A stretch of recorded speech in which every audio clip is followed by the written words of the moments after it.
We didn't get there till late, but from the start of World War I, when those countries had that conflict after the assassination of Franz Ferdinand, 10 million troops were killed on both sides. That would be a combination of both sides. 10 million soldiers killed. My God, folks, do you understand what that is? You have a Vietnam Wall everybody really is upset about because that wall has 58,000 names on it, that we lost Americans in Vietnam. Can you imagine a wall with 10 million names on it? Think about that. 10 million lost their lives. Now, what else? Who else are casualties during a war? Not only soldiers, but who else loses lives? Because the war's fought in their backyards sometimes. Civilians. 5 million civilians. 5 million civilians were also killed in World War I. That's incredible. 5 million civilians. So basically you have a whole generation of Europeans wiped out. When you lose that kind of numbers, 15 million people killed, you've lost generations. You've lost entire generations in Europe. Now, American casualties weren't that bad, although one casualty is too many. Americans killed in World War I in the short time we were there, 116,516. 116,516. A lot less than 10 million, right? 116,516 were killed in action, 204,002 were wounded. So the American casualties in World War I were 116,516 soldiers KIA, killed in action, 204,002 wounded. You know how many Americans fought in World War I? You know how many troops we had over there? This is incredible because we had 500,000 troops in Vietnam and everybody was throwing a fit because of our too many American soldiers in Vietnam, 500,000. 4.7 million soldiers. 4.7 million soldiers fought in World War I in Europe. 4.7 million. If you want to break that down, hooray for the Army. Army supplied about 4 million of those 4.7 million were Army, members of the Army. Navy had about 600,000 and the Marines about 79,000. So the U.S. Army contributed 4 million out of 4.7 million soldiers in World War I. Navy contributed about 600,000, Marines about 79,000.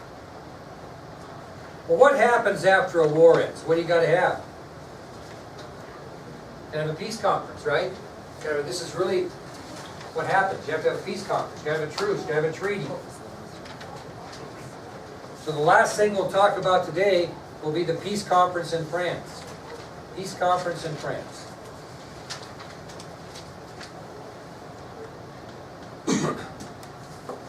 When did the war end?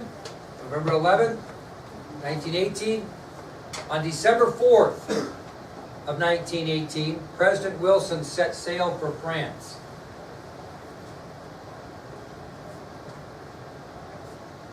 This was the first time in American history that an American president traveled to Europe. Can you imagine that? First time in American history that a president of the United States had traveled to Europe.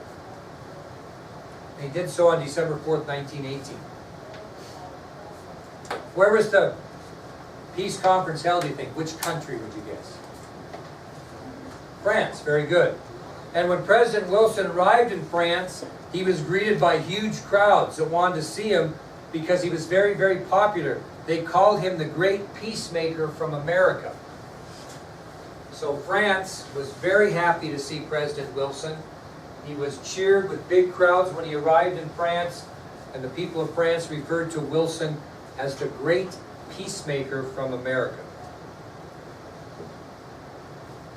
The peace conference was scheduled for January 18th of 1919, and it took place at the Palace of Versailles, which was in France.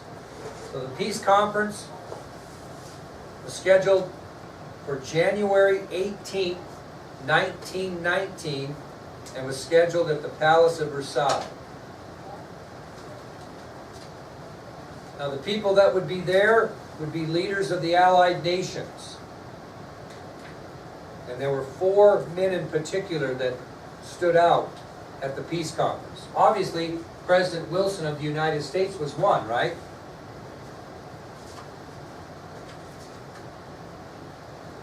The other man was the Prime Minister of France, Georges Clemenceau.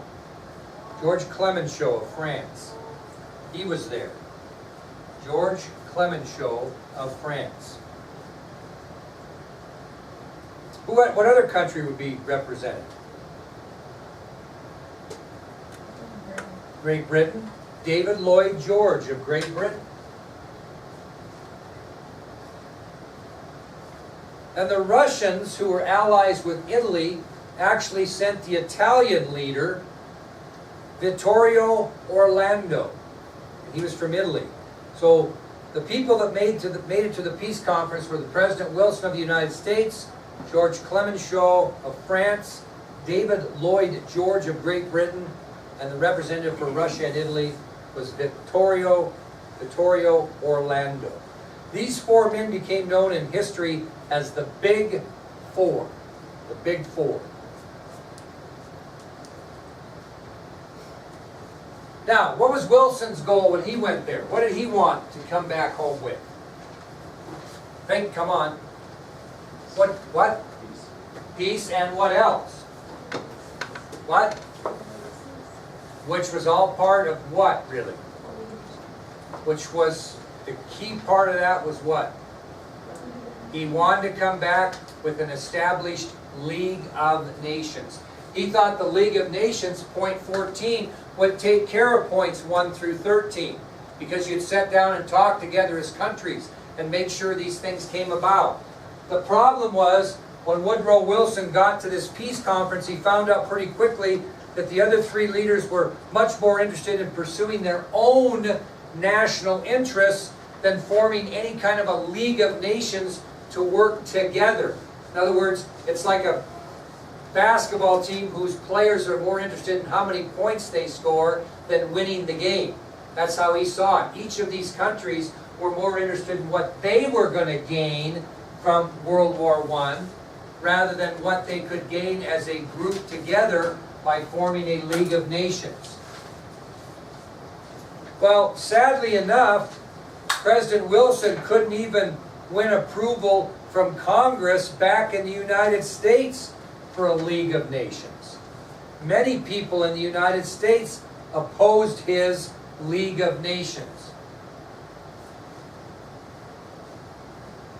He couldn't get approval from the Senate or the House. Why would they be opposed to a League of Nations? Why might you be opposed? If you're Congress and I'm pushing you for a League of Nations after we just got ourselves involved in a European war and lost 300,000 casualties, almost 400,000, what might be your concern if you were Congress? We don't want to be involved in European affairs. My God, look, we had to bail them out this time, right? So Congress really was not in favor of that. So many congressmen and senators did not want to see the United States mixed up in European affairs. So what would be your next move? Okay? This is a bad example, but I'll give it. Let's say sometime, this is kind of the opposite, but let's say somebody wanted to shut down the D.C. Treaty, okay? And I went to the administration and said, my God, this can't happen. And their point is, I'm tired of messing with your fundraising, I'm tired of messing with you missing school.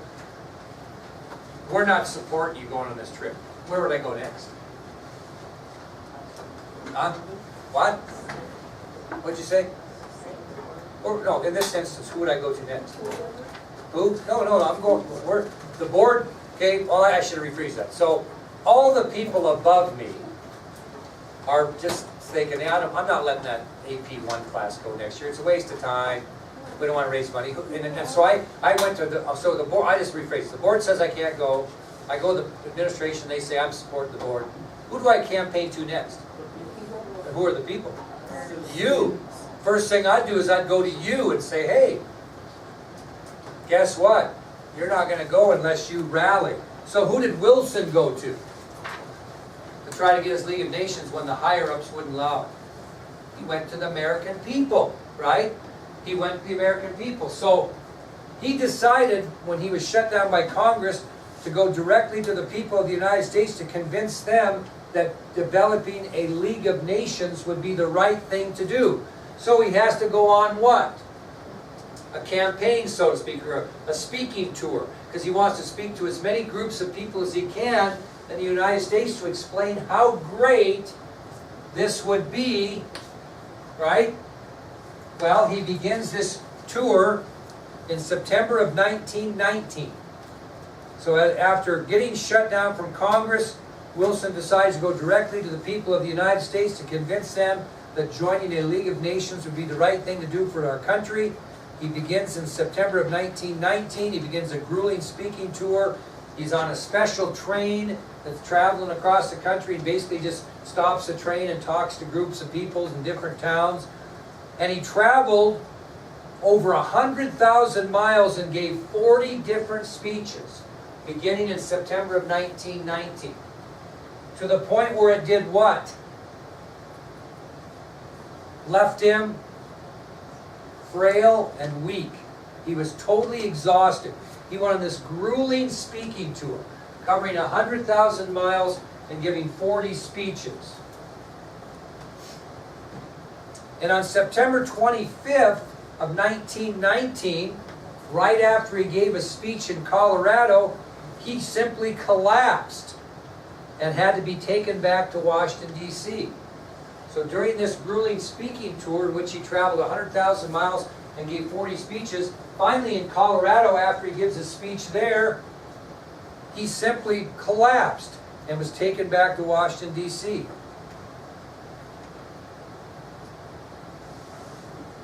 About a week later, on October 2nd, Mrs. Wilson, the First Lady, discovers her husband on the bathroom floor of the White House, paralyzed by a stroke. A week later, on October 2nd, 1919, Mrs. Wilson finds the President on the bathroom floor of the White House, paralyzed by a stroke. Now, this was kind of interesting if you read your history. He still had time left in his term, so who was making the major decisions in the White House after that? Who should? Vice President, you know who was? Mrs. Wilson. So after Wilson's stroke, it was the First Lady who was actually making major decisions in the White House. What party is Wilson of? So who do you think was not very happy about this? Republican politicians were outraged by her aggressiveness. But she basically served as a president in waiting, so to speak, during the time that Wilson was recovering from this stroke. That's kind of an interesting statistic. They went to that meeting in France to try to settle things after World War I, right? Well, Wilson left having no League of Nations. And to be honest with you, he never did get the League of Nations that he wanted. In addition, we never did ratify what was known as the Treaty of Versailles, which ended World War I. So as a result, technically, we were still at war with the Central Powers until 1921, even though a truce was signed on November 11th, 1918. No official treaty ending World War I was signed until 1921. And it wasn't signed normally. What happened is the United States signed separate treaties with each of the Central Powers in 1921. They signed a treaty with Germany. They signed a treaty with Austria-Hungary, etc., Turkey, etc. So there never was an overall treaty. All of these countries did what? Signed individual agreements with the people they were at war with, which is unusual because normally you have a peace treaty that everybody's involved in. So technically, we actually were still at war with the Central Powers until 1921. And it was then that we signed separate treaties with each of the countries we were at war with in World War I. Isn't that kind of odd? But that's what happened. Okay? All right, that ends this whole thing. Now kind of let's talk about where we're going. So, tomorrow, you'll be taking this ACT test, a wonderful experience. Thursday, we'll meet in the Commons and take an open note test on World War I.